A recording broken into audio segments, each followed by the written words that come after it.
And we're reading a story right now called Jonathan Livingston Seagull, where it's about a seagull who discovers within himself that there's more to life than just eating. You know, all the other seagulls around him think the whole purpose of flight is so they can find food, and they hunt, and, you know, just so they can live as long as they can, no matter what their state of being is, you know, regardless of having purpose or not.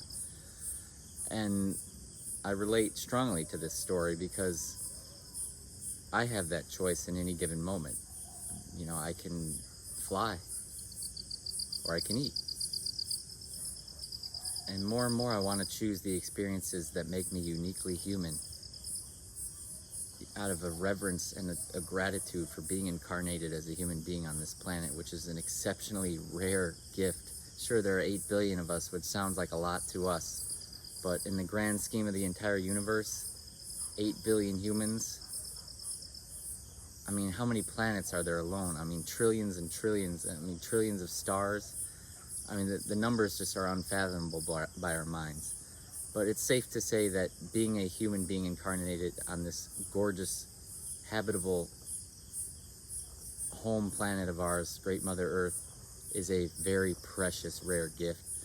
And life seems long sometimes, but it's gliding right by. It's gliding right by, and it's so precious every single moment to live to the max, to be as human as you can possibly be and appreciate your humanness. Because often we belittle ourselves. Oh, we're only human, you know, we need to eat, or we'll be emotional or angry or whatever. But you know, we're so much more powerful than we know, and our lives are so much more precious than we often can see. And I'm grateful for this Tapas journey that's making it even more clear. And this interaction with that monkey will be a strong reminder for me, because really it was a mirror. It's the primal side of myself, you know, kind of taking my apple from me, the opportunity cost is enormous of eating, when you could be doing something more. And sure, you can say, oh, you can eat and then you can work, then you can create. And yeah, sometimes that is a good way to go about it. But your state changes after you eat. You're not as motivated. You don't have that like drive, that kind of hunter's primal drive to like really take care of business. And like once you eat, your state kind of changes, and you can get lethargic. You can get lazy, especially if you overeat.